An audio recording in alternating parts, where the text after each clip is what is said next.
Dans un sermon à ses moines, Maître Rinzai cite les Écritures qui disent que le Bouddha a des pouvoirs surnaturels et il explique ce qu'ils sont. Ce que nous appelons généralement pouvoirs surnaturels ne sont pas ceux du Bouddha. Après tout, le roi des démons ayant perdu une bataille fit disparaître toute sa horde de démons au nombre de 84 000 dans la tige creuse d'un lotus. Cela fait-il du roi des démons un Bouddha? Les pouvoirs surnaturels du Bouddha sont les vrais,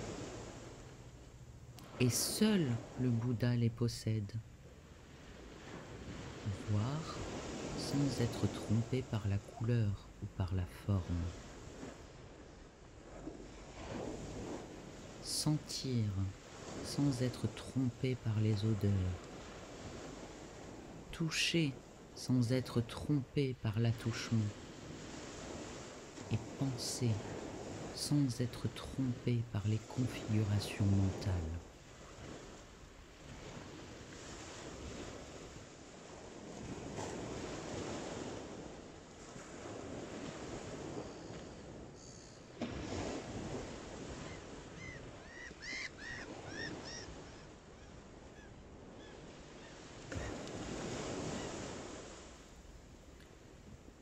Maître Rinzai disait aussi: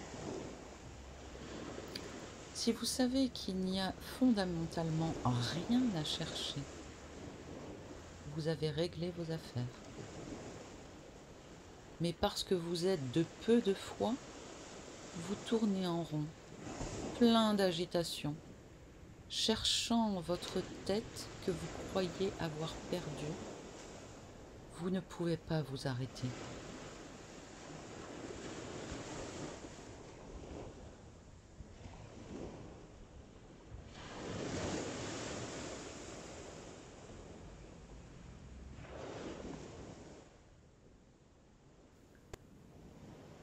Sur son lit de mort, un maître fut interrogé par son disciple et héritier selon la loi.